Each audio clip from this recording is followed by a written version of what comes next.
Channel exclusive অর্কর পক্ষ থেকে ঘাটশিলার দ্বিতীয় পর্বে আপনাদেরকে দেখাতে চলেছি ঘাটশিলার বাকি 7টা স্পট। আমার সাথে এখন তেজদা রয়েছে এবং অসম্ভব হেল্পফুল। আপনার কোনো সময় কোনো কিছু প্রয়োজন হলে, কোনো কিছু দরকার, আপনি একবার তেজদাকে বলবেন, ব্যাস ঘাটশিলায় যা দরকার তেজদাকে বলবেন, সব মিটে যাবে, এটা গ্যারান্টি। কোনো প্রবলেম হলে আমরা সলভ করি, পয়সার কোনো চিন্তা নাই। পয়সার লোক মানুষ আসে, ভালো করে ঘুরে ফিরে ভালো লাগে। আমরা একদিনের জন্য হোটেল ভাড়া নিয়েছিলাম, কারণ পরের দিন সন্ধ্যেবেলায় আমাদের ট্রেন রয়েছে। এর ফলে আমাদের একদিনের হোটেল ভাড়ায় 2 দিন ঘাটশিলা ভালো করে ঘুরতে পারলাম। আমরা সকাল 8টায় হোটেল থেকে চেক আউট করে বেরিয়ে পড়লাম ঘাটশিলার বাকি স্পটগুলো দেখার জন্য। এই হোটেল সিটির পাশে আপনাদের যদি সিগারেট বা অন্যান্য কোনো জিনিস দরকার হয়, চা, সিগারেট, সব কিছু পাবেন আপনারা এই দোকানে। এই ঠিক সিটি ইনের ঠিক পাশেই রয়েছে, আপনাদের বেশি দূরে কোথাও যেতে হবে না, এখানে এলেই পেয়ে যাবেন। আমরা একদিনের হোটেল রেন্ট 1000 টাকা, 2 দিনের গাড়ি ফেয়ার 3500 টাকা দিয়ে 2 দিন ভালো করে ঘাটশিলাটা পুরো ঘুরলাম। যিনি আমাদের 2 দিন ধরে ঘাটশিলাটা পুরো ভালো করে ঘুরিয়ে দেখাচ্ছেন তিনি হলেন আমাদের গাড়ি চালক গোরাদা। গোরাদার মোবাইল নাম্বারটি হলো 9155535719। আমরা আজকে সকালে বেরিয়ে এই ভারত সুইটসে টিফিন করতে এসেছি। এখানে আপনারা ইডলি, বড়া, ধোসা, লুচি, দেখুন ভাততে আমি এই গরম গরম লুচিটাই খাবো, চলে যায়। খুব যে একটা ভালো তা না, তবে চলে যায় খাবারটা। তুমি কবে এসছো? আচ্ছা, কোথা থেকে?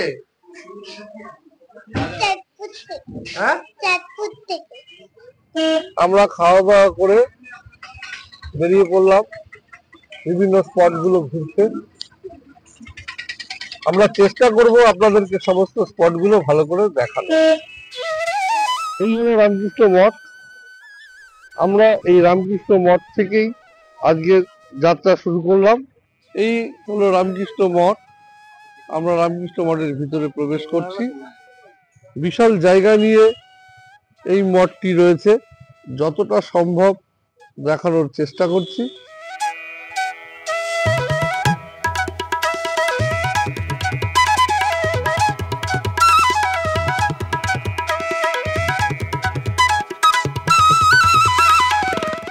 আমরা এখন স্বামী বিজানানন্দ ভবনের সামনে রয়েছি। আপনারা দেখতে পাচ্ছেন ভবনটি।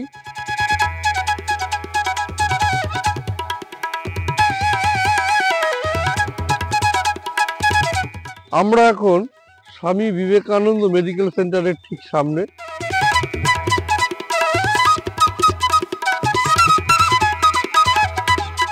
এটাই হলো মেন মন্দির। আমরা এখন মন্দিরের ভিতরে রয়েছি।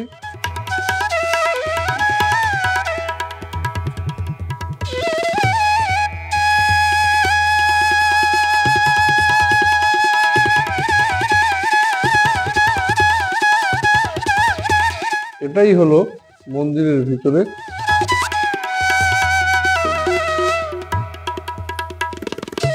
মন্দিরের সামনেই রয়েছে সুন্দর ফুলের বাগান।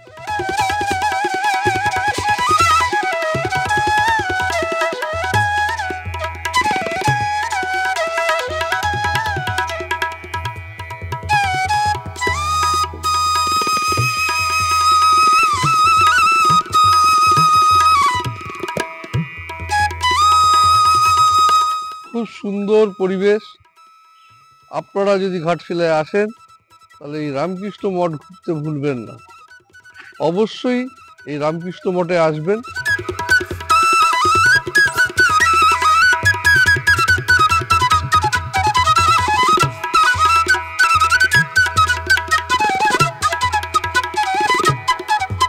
আমরা এখন রয়েছি সারদা নিবাসের ঠিক সামনে, একদম সারদা নিবাসের ঠিক সামনে রয়েছি আমরা।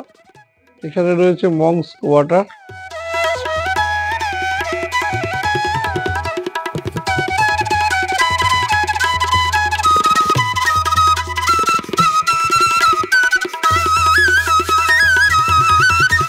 চাঁদের পাহাড়, পথের পাঁচালী, সেই বিভূতিভূষণ বন্দ্যোপাধ্যায়ের বাড়ির সামনে এখন আমরা।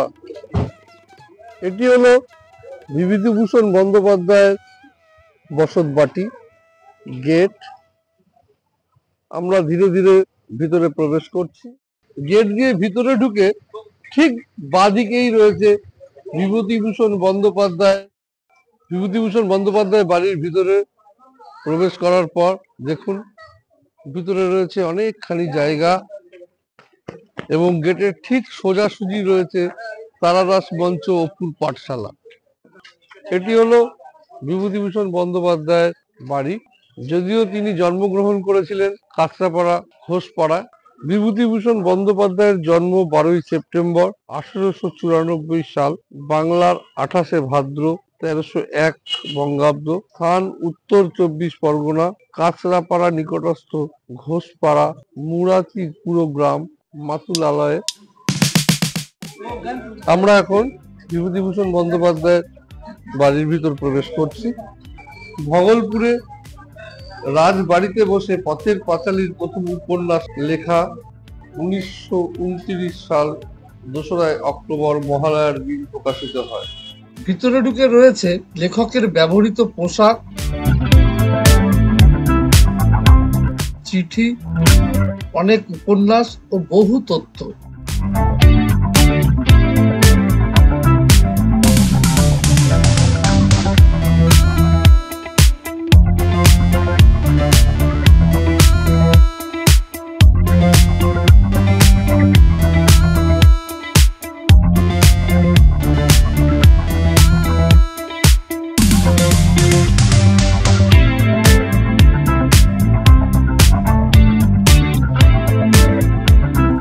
এখানে এসে দেখা হয়ে গেল আমাদের এলাকার, মানে আমাদের বাড়ির ঠিক পাশে, আমার বাড়ি বাঘাযতীন, এনাদের বাড়ি সোনারপুর। এনারাও এসছেন এখানে ঘুরতে বেরিয়েছিলেন। হ্যাঁ, এখানে ঢোকার মধ্যে আমরা দুটো স্পট ঘুরেছি। বুড়িদি লেক দেখলাম, বুড়িদি লেক আর ধারাগিরি আপনার জলপ্রপাত। আচ্ছা আচ্ছা, শুধু দুটো স্পটই দেখেছেন? এসে তো হোটেলে ঢুকতে 6টা বেজে গেছে। আচ্ছা আচ্ছা আচ্ছা, সন্ধ্যা 6টা বেজে গেছে হোটেলে ঢুকতে। রাতমোহনা যাওয়ার পথে দেখা হলো হিন্দুস্তান কপার লিমিটেডের সাথে।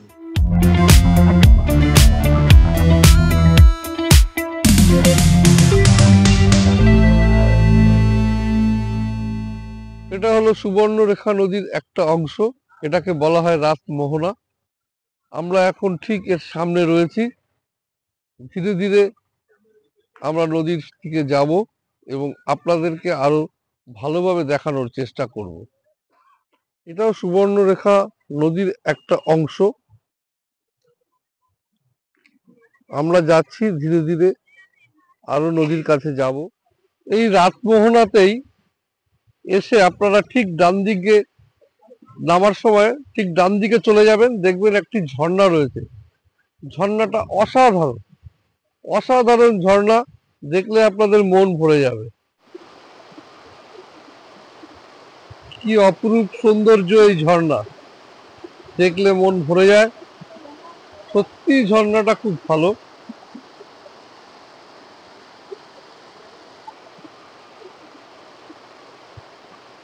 অসাধারণ সৌন্দর্য, অসাধারণ সৌন্দর্য।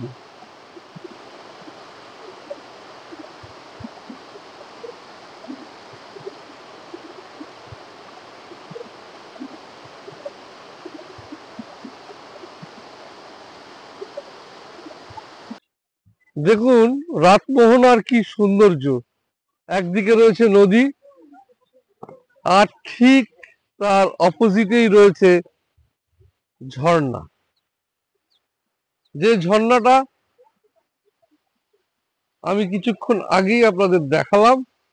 ওই যে দূরে দেখতে পাচ্ছেন কপার কারখানাটা, যেটা সেন্ট্রাল গভর্নমেন্টের আন্ডারে ছিল, 2020 পর থেকে আস্তে আস্তে বন্ধ হয়ে গেছে। তার ঠিক পাশেই দেখুন সুবর্ণরেখা নদীটি কিরম ভাবে বয়ে চলেছে দেখুন।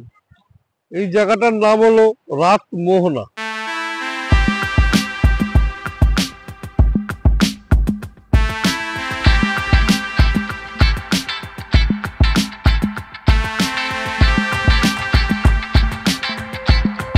রাতমোহনা নদীর ধারেই কিছু দোকান রয়েছে, এখানে আপনারা চাটা খেতে পারেন। এই বাড়িগুলো পুরোপুরি মাটির তৈরি এবং এদের নিজেদের হাতের তৈরি,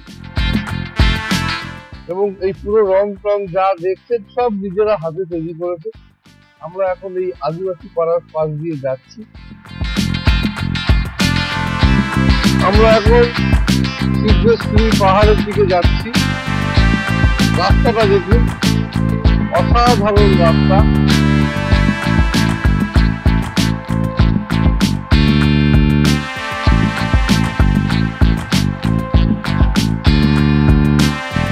যাচ্ছি পাহাড় সিদ্ধেশ্বরী, তারপর খাবো ঘুরি ঘুরি। সিদ্ধেশ্বরী পাহাড় দেখে আমরা আবার খাবো। আমরা গাড়িতে বসে আছি, আমাদের গাড়ি নিয়ে চলেছেন জোড়াদা। আমরা সিদ্ধেশ্বরী পাহাড়ের সামনে এসে দাঁড়িয়েছি। এই সামনেই রয়েছে একটি মহুয়া গাছ, খেলে পরে যে মহুয়া ফলে নেশা হয়, এটা হলো সেই মহুয়া ফলের গাছ।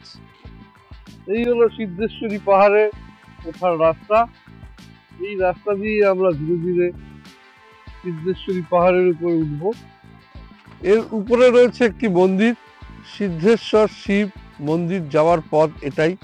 658 মিটার রাস্তা হেঁটে আমরা এই পাহাড়ের উপরে উঠব এবং সেখানেই রয়েছে সিদ্ধেশ্বরী মন্দির। তুমি পুরো উপর পর্যন্ত উঠেছিলে? উঠেছো?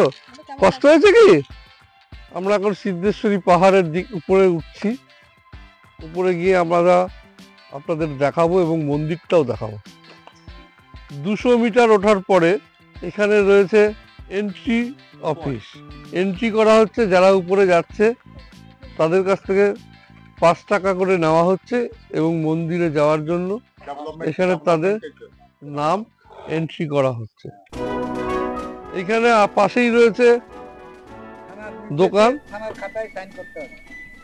এখানে মাঝে মাঝেই হাতির উপদ্রব দেখা যায় এবং যখন এই পাহাড়ের মধ্যে হাতি প্রবেশ করে তখন এখানে পর্যটকদের প্রবেশ নিষেধ করে দেওয়া হয়। আমরা চলেছি সিদ্ধেশ্বরী পাহাড়ের রাস্তা দিয়ে, আর মাত্র 370 মিটার। এই 370 মিটার পথ অতিক্রম করলেই আমরা পৌঁছে যাব শিব মন্দিরে। এই রাস্তা দিয়ে আমরা যাব। এনারা পাহাড় থেকে নিচে নামছেন। আঙ্কেল, আপনি পুরো একা একা হেঁটে গেছেন? কোনো অসুবিধা হয়নি? হ্যাঁ, না কোনো অসুবিধা হয়নি। বাহ, আপনার বয়স একটু বলবেন? 69। ভাবতে পারছেন 69 বছর বয়সে উনি হেঁটে হেঁটে গেছেন, আবার হেঁটে দেখুন নিচে নামছেন।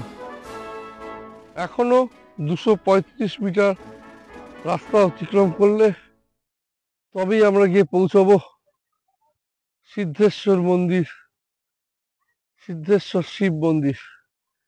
আমরা যাচ্ছি, এখনো আমাদের অনেকটা রাস্তা যেতে হবে। আমরা যাচ্ছি, তবে সত্যি খুব হাঁপিয়ে গেছি। অতি কষ্টে অবশেষে আমরা মন্দিরের দর্শন পেয়েছি। এগিয়ে যাচ্ছি মন্দিরের দিকে এবং গিয়ে আপনাদেরকে মন্দিরটা দেখাবো। দূর থেকে আমরা মন্দিরের দর্শন পেয়েছি। দীর্ঘ 658 মিটার পথ অতিক্রম করে অবশেষে এসে পৌঁছালাম সিদ্ধেশ্বর শিব মন্দিরে। এটাই হলো সিদ্ধেশ্বর শিব মন্দির। এই সিদ্ধেশ্বর শিব মন্দিরের ভিতরে এখন পুজো হচ্ছে। নারায়ণী শীর্ষদেশে সর্বাঙ্গে সিংহবাহিনী শিবদূতি উগ্রচণ্ডা सर्वकल्याण तिलकम समर्पयामि। ओम भूत प्रिय पिशाचादि ग्रहण पुत्र दोष सर्वदोष तिलकम सर्वदार। দেখুন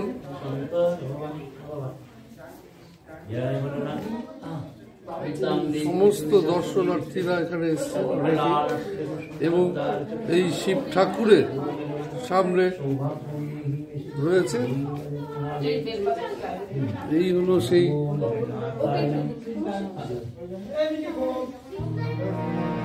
আমরা এখন একদম সিদ্ধেশ্বরী পাহাড়ের ঠিক উপরে রয়েছি এবং পাহাড়ের উপর থেকেই চারিদিকের দৃশ্যটা আমি দেখানোর চেষ্টা করছি। আপনারা কোথা থেকে এসছেন? Kolkata airport. Kolkata airport, Dum Dum airport. ঠিক আছে, ভালো করে ঘুরুন। এটা আমার ছোট ছেলে, এটা আমার বড় ছেলে। হ্যাঁ। এটা বাবা। কোথায় আসুন সামনে। বাবা আসুন। বাবা লুকিয়ে লুকিয়ে থাকছে কেন? না, বাবা আমাদের ফটো তুলছিল। ঠিক আছে, দেখবেন আমাদের চ্যানেলটা। হ্যাঁ, অবশ্যই দেখব। এক্সক্লুসিভ অর্ক। আবার আমরা 658 মিটার রাস্তা অতিক্রম করে নিচে নামবো।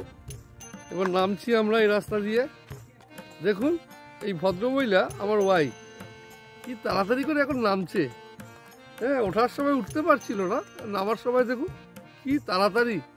দেখুন আমরা এখন সিদ্ধেশ্বর শিব মন্দির দর্শন করে নিচে নামছি। এই জঙ্গলে একটাই ভয়, এই পাহাড়ে নাকি মাঝে মাঝেই হাতির উপদ্রব দেখা যায়। রাস্তাটা এইভাবে নিচে নেমে গেছে, আমরা এই রাস্তা ধরেই নিচে নামছি। আমরা এখন একদম গ্যালুডি ব্যালেজের সামনে দাঁড়িয়ে রয়েছি। এটা হলো গ্যালুডি ব্যালেজ।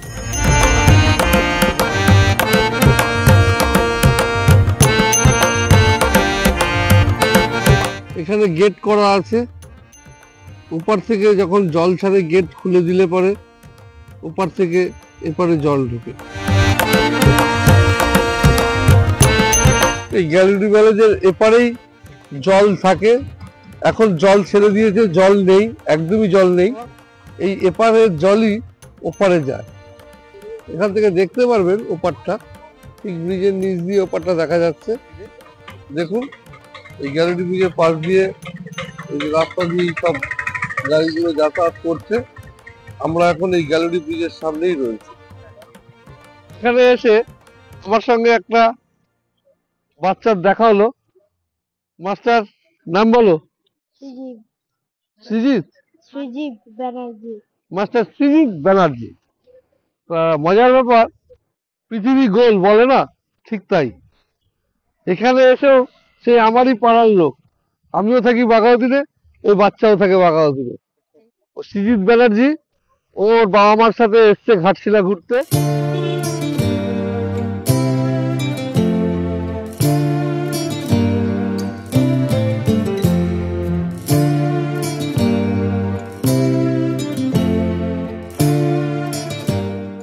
আমরা রয়েছি এখন বৈষ্ণব দেবী মন্দিরের সামনে।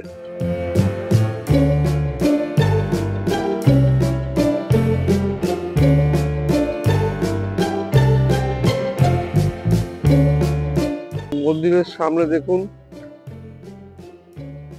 প্যান্ডেলের কাজ চলছে, কারণ 1 জানুয়ারি এখানে খুব ভিড় হয়, সেজন্য এখানে প্যান্ডেলের কাজ চলছে। বৈষ্ণব দেবীর মন্দিরের একদম সামনে আমরা এই মন্দিরের ভিতরে এখন প্রবেশ করছি।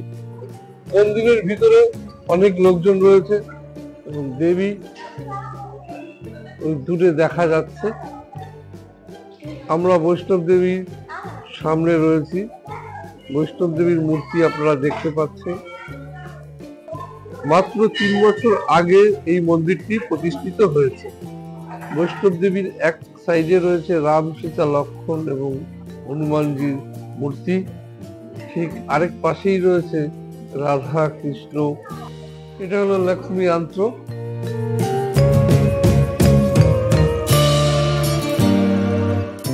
এই মন্দিরের মধ্যেই রয়েছে শিবলিঙ্গ।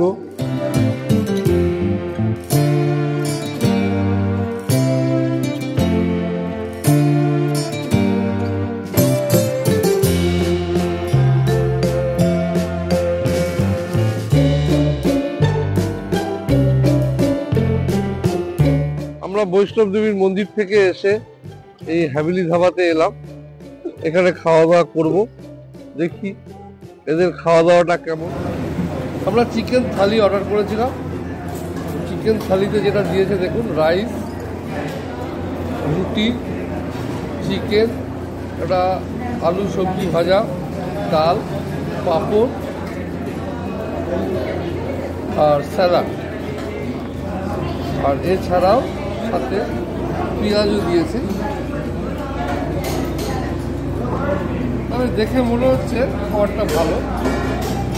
আমার খিদে পাইনি বলে আমি আমার জন্য কিছু অর্ডার করিনি। আমি দুটো রুটি বলেছি, আমি এই চিকেন দিয়ে একটু রুটি খাবো। খাওয়া শুরু করে দিয়েছো, তো খাবারটা কেমন লাগলো? খুব ভালো, কি ভালো করে বলো। খুব ভালো। খাবারের টেস্ট এখানে ভালো সত্যি, তবে ঝোল লাগবে, মাংসের ঝোল, সেটাও পয়সা দিয়ে, এক্সট্রা পয়সা দিয়ে দিতে হবে। এই হলো এখানকার সিস্টেম। খাওয়ার আগে চিন্তা করবে। এই হোটেলে যদি খেতে আসেন তাহলে আপনারা চিন্তা করে খাবেন। আমি আরেকবার হোটেলের নামটা বাইরে থেকে দেখিয়ে দেবো।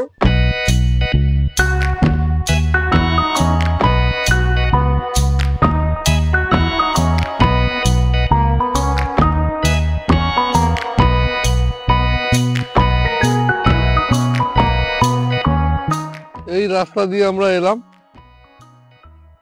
গোড়াদা আমাদের গাড়ি করে অনেকটা তুলে দিল, এবার বাকিটা আমরা হেঁটে উঠব। এটা হচ্ছে গারুডি দুর্গা মন্দির। ওই যে পাহাড়ের উপর দেখতে পাচ্ছেন দুর্গা মন্দির, একদম মন্দিরের সামনে চলে এসেছি। আর একটু গেলেই মন্দিরে পৌঁছে যাব। কিন্তু এই পাহাড়গুলো এত খারাপ, দম বেরিয়ে গেছে। এই হলো দুর্গা মন্দির, গারুলি দুর্গা মন্দির।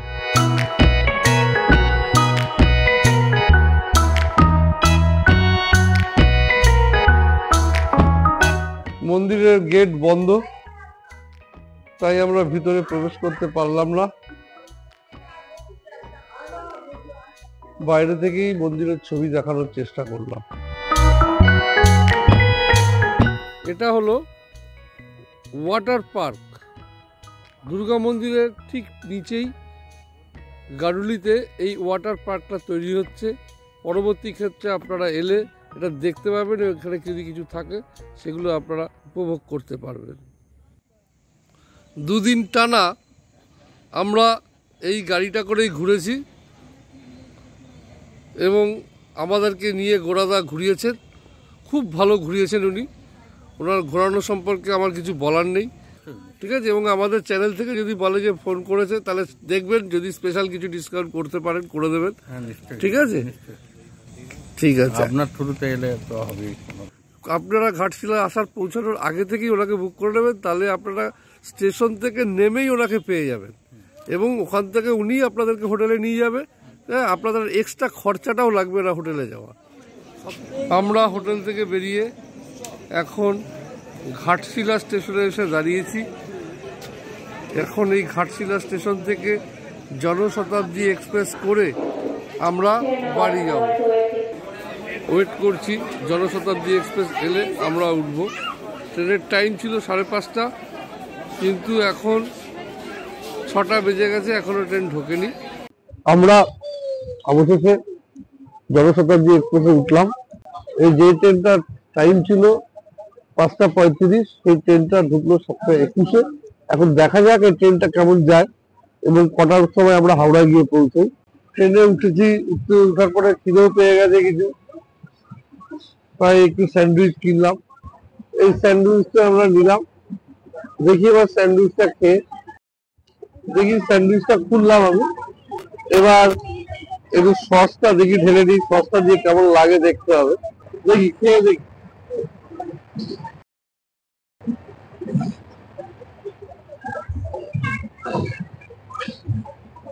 ঠিক আছে, 12022 জনশতাব্দী এক্সপ্রেস 3 ঘন্টা 31 মিনিট লেটে হাওড়ায় ঢুকলো। আমরা এখন এই হাওড়া স্টেশনে নামছি। 12022 এই ট্রেনটাতে আমরা এসে হাওড়ায় পৌঁছালাম 3 ঘন্টা 31 মিনিট লেটে। সঠিক টাইম ছিল 8:55। 8:55তে এই ট্রেনটা আসার কথা ছিল, কিন্তু আমরা 3 ঘন্টা 31 মিনিট লেটে এসে পৌঁছলাম হাওড়া স্টেশন। খুব তাড়াতাড়ি ফিরে আসছি নতুন কোনো জায়গা নিয়ে। সঙ্গে থাকুন, দেখতে থাকুন, ভালো থাকুন।